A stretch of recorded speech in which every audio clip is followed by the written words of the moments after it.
Hello, everyone, and welcome to our show, Faith in Each Other. I'm your host, Jordan, and I am, of course, joined with Reverend David Williams and his good friend Thomas Ingram. Hello, guys. Hey, Jordan. How are you guys? How was your week? I think it was pretty good. The weather was perfect, but it looks like a blur in the rearview mirror. Mm-hmm. Trade show's next week, so that's all we've been doing. Big trade show in Chicago. So That's exciting.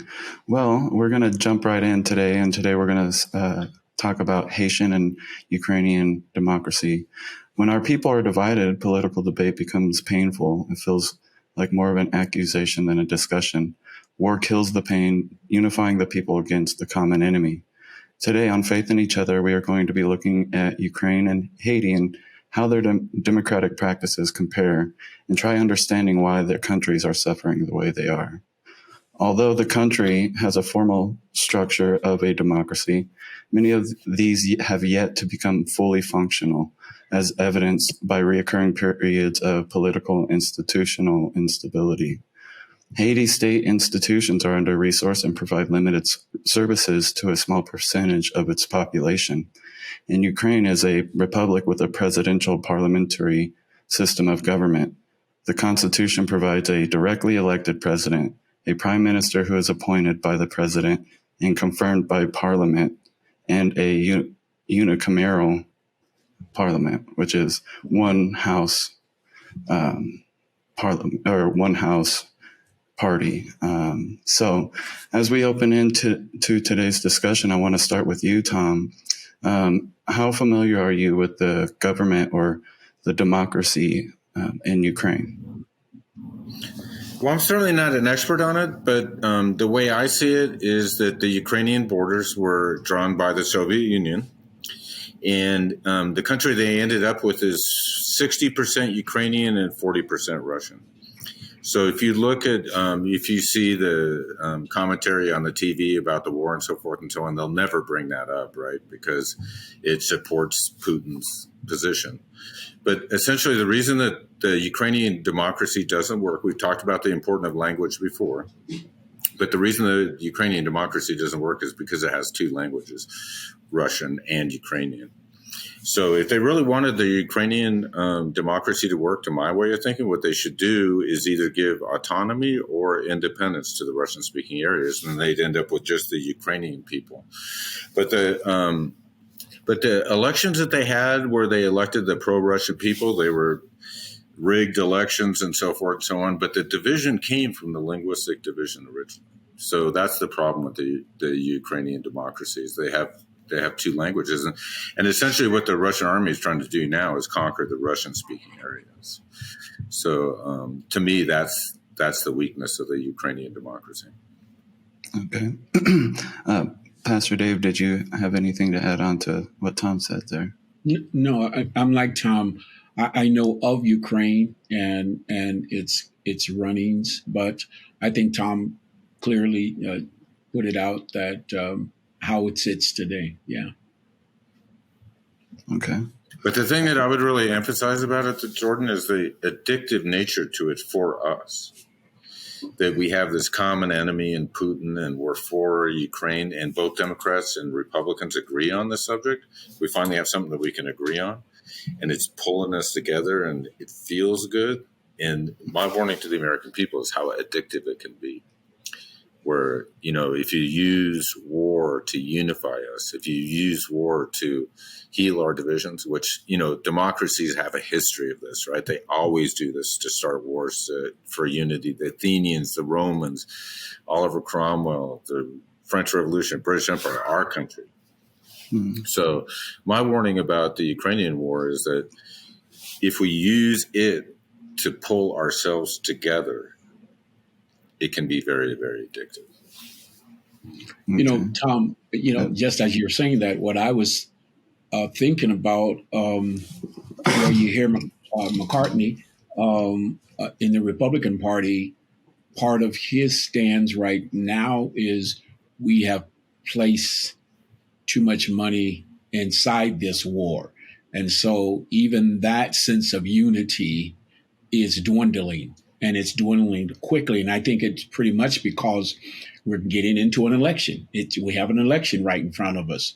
And so part of some of the strategies are to show we are not in unity, that we are still far apart. And you hear his voice, and many of the candidates running for office now is that, again, we need to pull back from this war in the Ukraine and begin to put more of the emphasis and the resources into our own infrastructure. So even just that light of unity in war, short-lived. Mm-hmm. Okay. Actually, speaking of like foreign support, how impactful is foreign support to Ukraine in this time, and will it cause more issues to arise later in the future? Our support to the Ukrainians is pivotal. They're winning the war because of American technology. That's my opinion.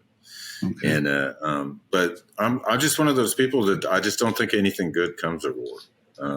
There may be exceptions or whatever, but the three things about war is people get killed, property gets destroyed, and trust gets destroyed. But the one thing I would really emphasize about the war between Ukraine and Russia is they will have animosity between those two countries for 100 years after this. The anger goes on way after we're gone. So to my way of thinking, the war is a bad thing. War should be avoided whenever possible. And part of the problem with war is that it creates so many bad feelings. So to my way of thinking, the situation we have in Ukraine right now is we have won. We have defeated the Russian military with our technology, and we can't let them lose. We need to give them a way out where Putin stays in power and we go back to the way it was. And I think what the American government should be for is peace. I think that we should be advocating for peace in that area and some kind of settlement that they can both live. Okay. All right. Well, I want to kind of bring it back over to the other side of our topic here. Speaking of Haiti, now they are after I believe the earthquake in 2010, I think it was, or some time ago, and then coming back out of the pandemic, they're just struggling as a country now. Pastor Dave, how familiar are you with their government or democracy out there? I was in Haiti this time last year with a group who was doing just an update on Haiti. There was a hurricane there, I want to say 3 years ago, that devastated Haiti. It just complicated Haiti in an extended way, and that doesn't have anything to do with the politics. It was already struggling. It was already a country on life support. Then you bring in a hurricane, and then all of a sudden, and also you bring in a government that's in disarray. Haiti does not have a stable government right now.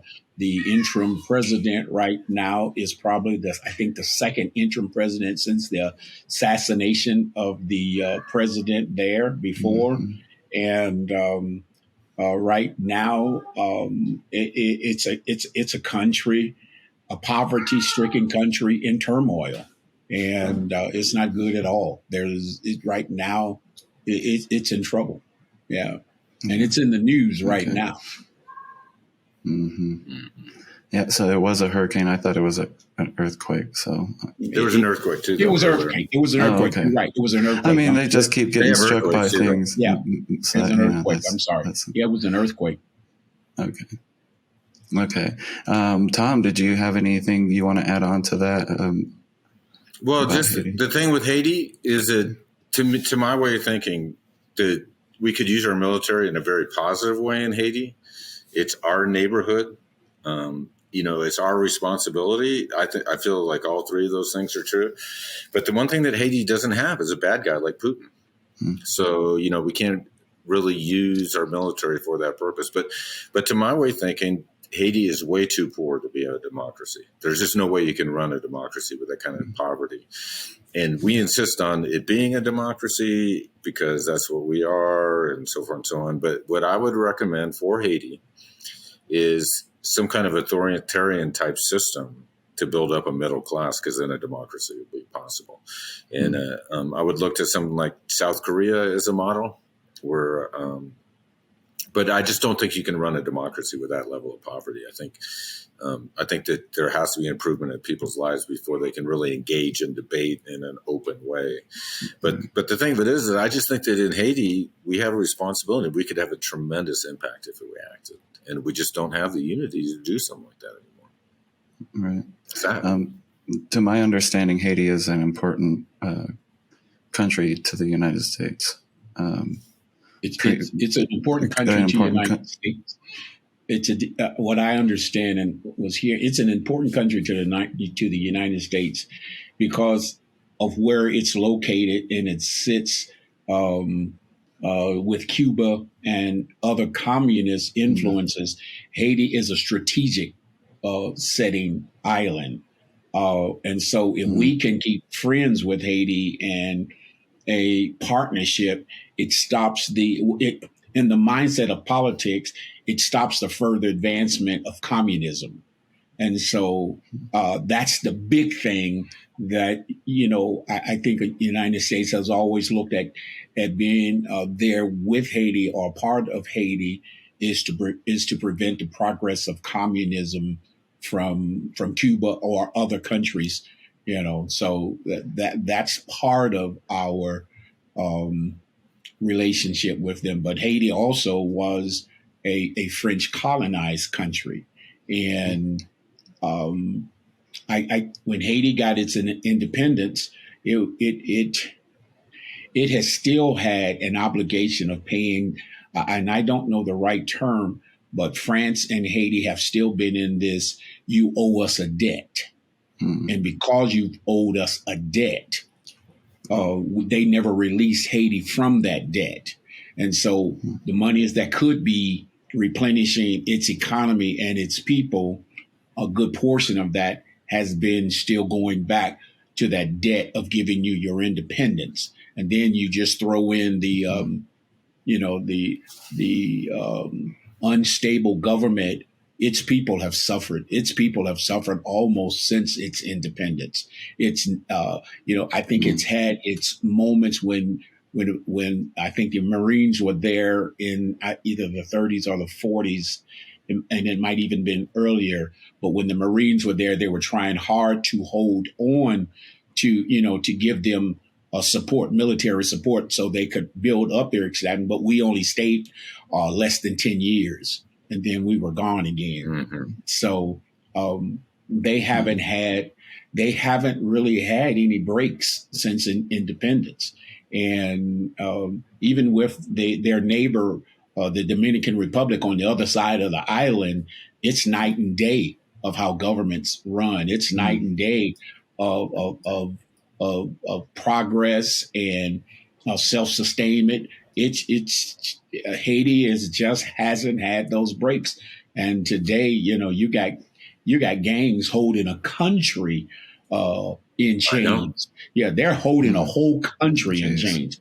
And we don't know that. But I mean, it's gangs who are holding the country in hostage, and we don't know. I wrote our Congressman Joe Neguse. I wrote him about this after I came back from Haiti, and asked him what was the United States responsibility in our neighbor. I just referred to them as our neighbor, and he wrote me back, and basically in his letter, he told me that Congress didn't have a firm direction with Haiti, be it military or be it how we aid them with subsidized food. Congress just doesn't have a direct plan for them. And so they suffer while, major countries or major countries don't know, do we partner with them? Do we ally? Do we send in the UN? Do we give them a piece of our military? And while everybody is playing this, we don't know what to do.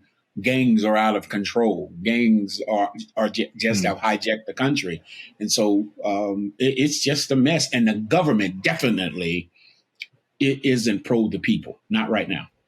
Yeah, it's totally useless.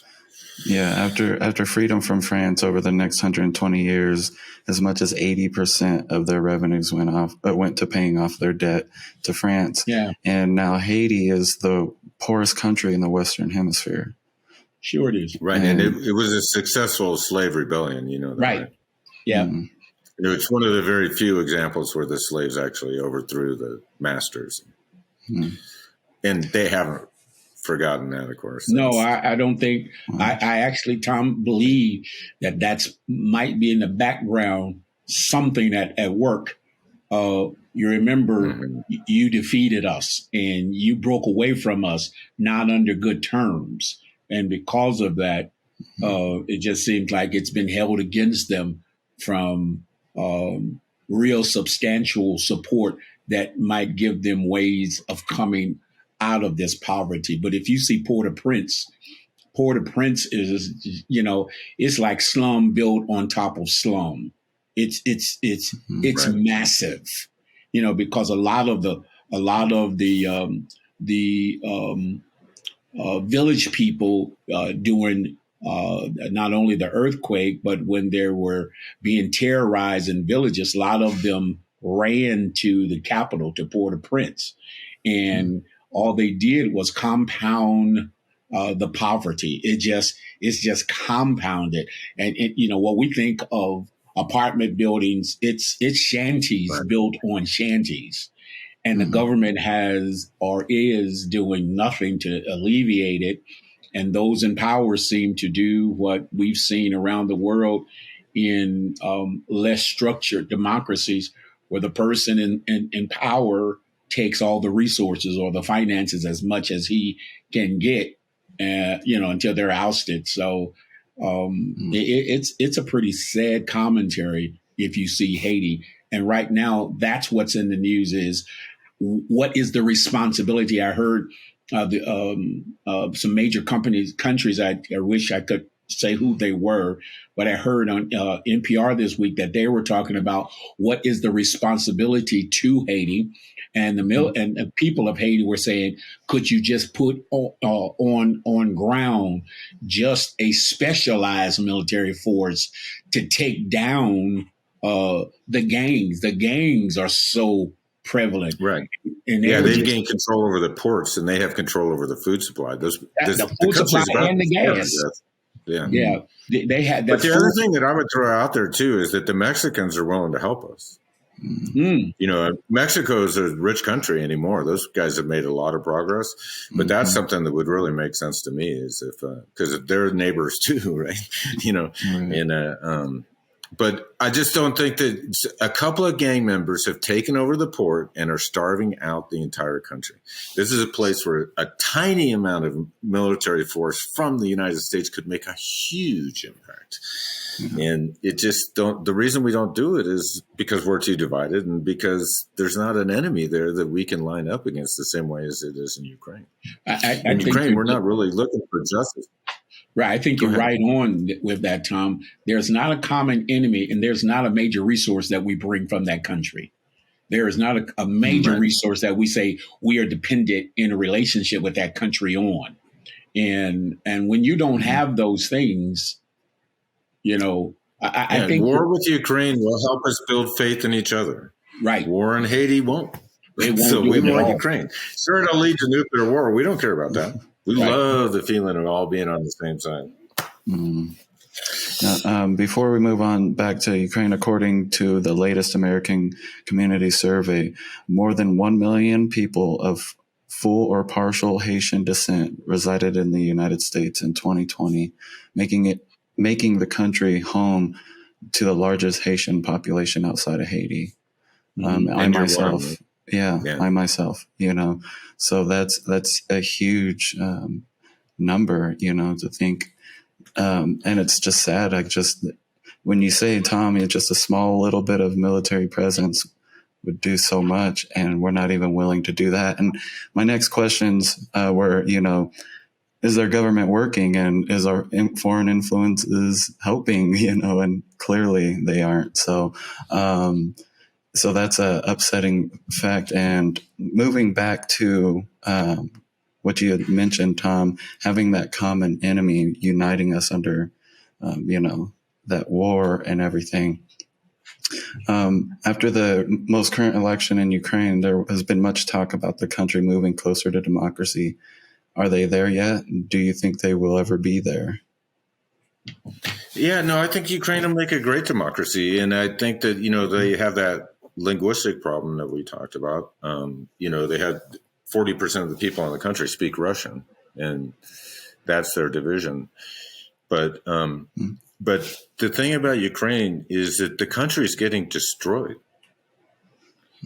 Hundreds of Ukrainian soldiers are getting killed every day. Right. These guys, the two combatants, they're in it. They can't get out. We need to pull them apart. We need to be the advocate for peace. And we're not. We're an advocate for war. And this is a war that could lead to nuclear war. This could destroy our country. We're putting Vladimir Putin, a nuclear power, in a position where he doesn't have a way out. We need to give him a way out. We need to be the advocate for peace. The people who are slugging it out with when Rwanda and Congo went at each other, right? America was like, you got to stop fighting. You guys are angry at each other. You can't stop fighting. Every time there's some kind of conflict around the world, we advocate for peace, except for this in Ukraine. And it's because it makes us feel so good. The thing I would compare it to was 2001 when we had the terrorist attacks. And the saying was, united we stand. And people would tell you after the terrorist attack, this is after they destroyed one of our buildings, they'd say, it just feels so good. People would say that. They would say, it just feels so good to be united. United we stand. We're all on the same side. It's just a tremendous feeling. And that's the danger. That's the danger I feel we have in Ukraine right now, is that it makes us feel so good being all on the same side that we hate Putin, that we're to drive the whole world into nuclear war just so we can have another high before the world blows up. That's the way I see it. And that's scary. I just wish we could be an advocate for peace instead of for war. That's all. That's very scary. But democracies are very aggressive, Anyway, go ahead, Dan. Yeah, that's just a very scary fact you mentioned, Tom. So, war definitely is never an answer that brings us, I think, the sustaining peace that we're really hoping for on either side. But, one of the things that I think people are concerned about when we look at the Ukraine battles, and then we look at the other battles around the world, I don't know if it's just attention or the resources that are thrown at it. What's the reasoning behind the resources? Because people will think whatever they want. Not only is there, we have this problem in Haiti, you also have the war in Ethiopia. I don't know if people know that last year 1 million children died alone from starvation in Ethiopia. But Ethiopians are hollering, where is the United States? I mean, we do have World Health Organization. You have World Relief. You have the NGOs, businesses that are there. But, there is war that is just decimating other countries. And what some people are looking at, it seems like there are blinders to countries who have the majority of its people of color. And when it becomes people of color, there's a question of why isn't there more military aid or support thrown their way to help bring about an establishment? People will move on even further, and when they say when the Haitians came to the borders of the United States, there was no coming in, there was no realignment, there was no opportunity to even look at a path. They were quickly boarded on planes and took back to Haiti, a country in turmoil, a country where people were dying, where rape is the tool of destruction. Rape it's as though they've given these marauders and these gang members are saying, we're going to terrorize through rape, rape and murder.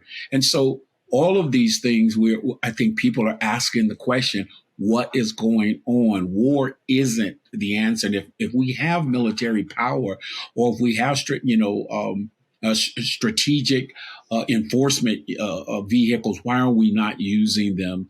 I think people want to say we don't want to see any more war in Russia. We don't want a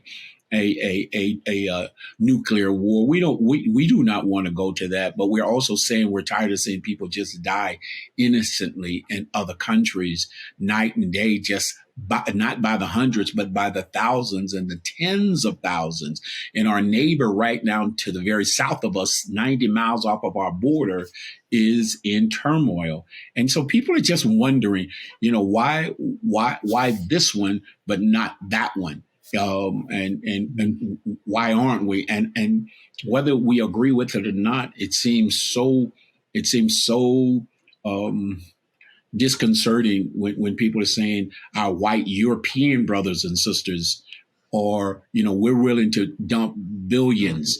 And I think we heard this morning where the 101st Army Brigade or the 101st or the 121st is now in Poland, or we just put something like 300 or 1,000 soldiers on the ground in Poland, or one of the close nations by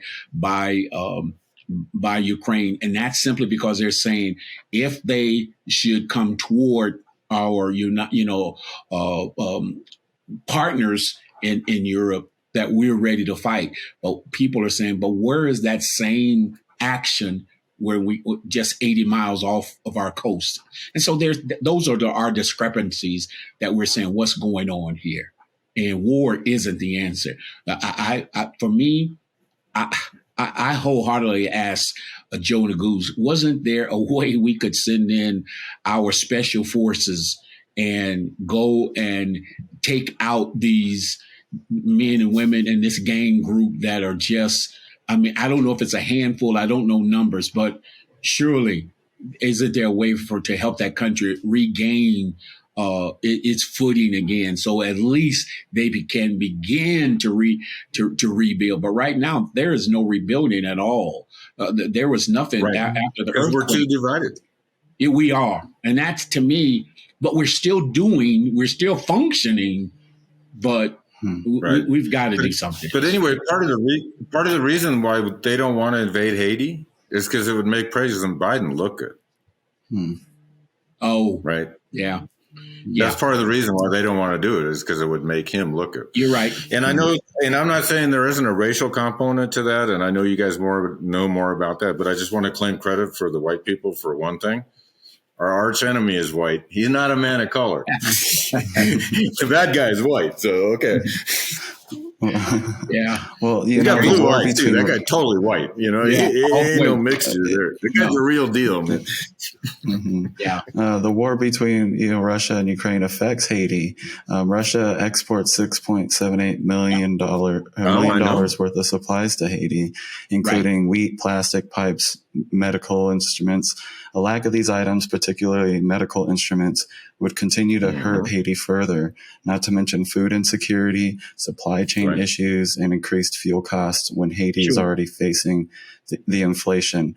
They already struggle from the lack of lumber and the lack of shoes. The war in Ukraine reaches all over the globe. Is like, I want to move on to this next question. Is the current war going to create a new system or destroy what they have established? I want to ask you, Tom. No, the war is not going to create anything. No. I mean, if we invaded Haiti, took over the port, and started feeding people, that would accomplish something. But what they got going on in Ukraine and Russia is it's a bar fight. I mean, the people are livid at each other, and they're going to keep on killing each other until somebody else in the bar grabs both of them from behind and pulls them apart and gets them to the point where they stop fighting. But here's the thing. My message to the American people is, you enjoy your war. You love your enemy. That makes us all united. Well, all kinds of poor people all over the country, all over the world, are going to starve to death for this. Right. And you may not feel the same way about it after you see mass starvation in Port-au-Prince. because they can't import grain from Russia or Ukraine anymore. This is a worldwide emergency. It's not just them. We're affecting everybody. That's a really good point you brought up. And peace is the only way. Now, while uncertain, the road to democracy in Haiti is promising. It's up to Haiti's political leaders to prevent democratic backsliding and in turn forge a brighter future. How close do you think they are to this, Pastor Dave? They're not close at all, because I don't think they have ever really harnessed democracy that moves you forward. I think what we see as the benefits of democracy just have not had time to take root in Haiti. And because of that, with the upheaval and the very fragile government and the way it's running now, puppet governments and it's just democracy as we see it, that builds a foundation where people have the ability to work together, even with different approaches and different ideas. I don't even think that that's nowhere in the fabric of Haiti just yet. And it's going to take some time for a cohesive government to take seat again. You even the political, when you're on the ground there, you just hear the disgust of the state, the capital of the state, of what's happening or what's coming out of Port-au-Prince. Nobody is encouraged, nor is anybody saying, hey, we believe in this party or we believe in that party. That's not the discussion. There's a total distrust in the leadership right now. And I just think somehow it's got to be a reconstruction all the way around before anything can happen. But they don't have democracy right now. And I don't think they've had I think when Aristide was there, or I think his name was Aristide, or I think Aristide was there in the, right. I think Aristide was Clinton administration. He was under the Clinton administration. And I heard even Bill Clinton say yesterday that with Aristide coming into power, it was their hope that Aristide basically would bring stability to the country. And so the United States partnered with Aristide, hoping that it would help them get that momentum. But, again, there was a coup takeover. Aristide has to leave abruptly. And so I think I don't think anything can happen until the gangs have been dusted out of there. That's the first. I just think, when you're taking people hostage, when you're taking leadership hostage, priests, pastors are being targeted. All the leadership at the local level, you can't drive the streets anymore. They're telling you don't drive out of your immediate areas because they got all these little road militias going around. I just think somehow the country has to be brought under control just to get its breath. It just needs to. Right now, there is no control. You could have Thomas Jefferson, Abraham Lincoln, George Washington, all leading that country, and it wouldn't help you. It wouldn't help. It would not have any power. Nope. So I am firm on that, and I see it, but I don't know if world powers, the G7 powers, are still saying we don't know what to do yet. We don't want to overextend ourselves. But I think that's what it's going to take. It's going to take for some type of collaboration and saying we got to stop those forces who are terrorizing this one state government, because Haiti is a one state. They don't have multiple states. It's just one state. But they're hogtied, right now. So and Ethiopia is got the same situation, but it'd be extremely difficult to help them. Right. I mean, we should try anyway. But I'm just saying, Haiti's right there, so easy. Right there. Mm-hmm. We have a responsibility to act just because of how easy it is, or not easy, but because we could have an Yeah. impact. Whereas Ethiopia is like, I don't know if we could really help. What are we going to really do? Right. You know? Yeah, well, it Because you wasn't can't just get them. gangs that were terrorizing Haitians. Haiti was ravaged by cholera in 2010 after the UN dumped raw sewage in its river or in a river. They were facing another cholera outbreak as of this month. You know, the country is below vaccination levels across the board and at risk of outbreaks.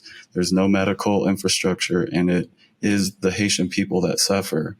They Yeah. need help, and the world is capable of helping. Now, my question, as I'm thinking about it now, if we take away those gangs, what's to say that somebody else isn't going to step in and do exactly what those gangs were doing? You know, those are is there? We would have to be there a moment. Oh no, we would have to be. Mm. We would have to invest some time there. You just can't come in and say, okay, we get the gangs out. No, but you are giving its leadership time enough to reconvene or to reorganize, and you're protecting that. See, right now, leadership, even from the people themselves, can't organize because you're taken out. I mean, if you organize, you're through. You're done. Mm. And so what we're asking is it is strategic military to come in and gain control to allow the Haitians and other leadership ideas to form and to help put together a new permanent structured government that could govern its people. Right now, there's no government. I call it the Wild Wild West. You just It's got a failed state. yeah, you just want to protect it right now because nothing is happening. You're right. Nothing is happening for the people because you don't have a government to help protect the people. Right now, it's every man for themselves. So then cholera, malaria, disinfect, all of that's going to break loose. The hospitals are hamstrung, because they can't get supplies in and out of the hospital. So your hospital, wherever it is limited to what its supplies are. Right. And so everything right now in Haiti is just hamstrung. And that, to me, we cannot just sit back and say to our small neighbor to the south, we feel for you, but right now we're not going to do anything. We can't do anything. We have to. But if you got a cholera outbreak, your government is not working. That's exactly right. Yeah, that's a sure sign. Nothing is functioning. Yeah. Right. But they need help from outside. They can't do it themselves. They can't do it inside. It's broken down to the point where they need help from outside, and we could have a real impact. If we want to do Ukraine.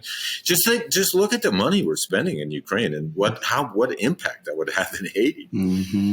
I mean, I'm not saying that we should, it's about the money, but I'm just saying that if you took 10% of that, put it in Haiti, it'd go a long way.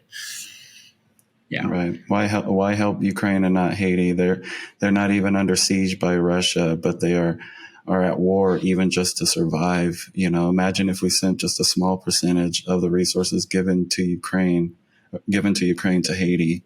Most Americans don't even care because it isn't on their doorstep. So before we wrap up today's episode, is there anything either of you want to add in? Anything we didn't mention? Any kind of closing thoughts on either Ukraine or Haiti? My closing thoughts are that the Athenian democracy got addicted to war and they got their country destroyed. The Roman democracy got addicted to war and it destroyed their republic. Oliver Cromwell's parliament-run government in England got addicted to war. They ended up invading Ireland and putting whole cities to the sword. Mm-hmm. The French revolutionaries. The French Revolution started with equality, brotherhood, and democracy, or whatever the three words were. Equality, fraternity. Anyway, they ended up with Napoleon, and they ended up conquering everything, right? The Americans were very aggressive militarily. British Empire, again, same concept. So if you're a democracy, the most important thing to understand is that war is addictive. War fixes all your internal problems, but war is not the answer. War will not fix your problems. It doesn't actually make racial justice. It just covers it up while you're fighting. I would just add with Tom. The longer any war drags on, I think the less it reaches an effective outcome. I think we will look back and see how much resources we wasted by dragging this war on. And I know that the Ukraine war was expected to be a quick war. That I think again, we were thinking, hey, 30 days at the most, maybe 2 months and we'll be in, but it didn't turn out that way. And look at the amount of lives that have been lost, the destructions in towns that have been lost, the destruction of infrastructure that has been lost. All of that, adds up to this is the results of war. And there's got to be a better way before we destroy all of the things that make a society functionable, before we tear it all up. There's got to be another way for us to say, let's not shoot all the hospitals out and all the the schools down and then talk about it. We've got to do that pro. And I think the longer we let wars just drag on, the outcomes that we want are never the outcomes that we thought we wanted are never really achieved because we put in so many resources. And it's not that we are the police of the world. And I know that that's what I hear now. Everybody's saying we can't be everywhere. We can't be everywhere. And I don't think it's never just to the United States. It is, we are one of the superpowers of the world. And we do have abundant resources that we could stand to share. And we just got to be careful how when we choose those areas that we will go into and to bring humanitarian aid, let's make sure that it's for as many people, no matter who they are, that we want to see it happen. And I think when we can look at it that way, I think others will join in with us. And right now, using the words of somebody else, the world is on fire. And I don't mean by fire. The world is just on fire with atrocities, with issues. And we just got to be smart, looking at the value of human beings wherever they are. Whoever is hurting the most, we owe it to not turn our heads from them, but to say, hey, we see you. We're going to aid you in some way. And I just think we just cannot lose that focus. That's my closing thoughts. All right. Thank you. I appreciate it. As Haiti navigates this transition of power, it is ever as important for the international community to support the Haitian people. As U.S. officials and other members of international community offer hands of assistance, it is crucial that their vested interests remain out of the picture. Can the same be said about the support of Ukraine? What is important is that we must find a way to have faith in each other. And how do we have faith in each other globally? This reaches beyond the United States, but it starts with your neighbor.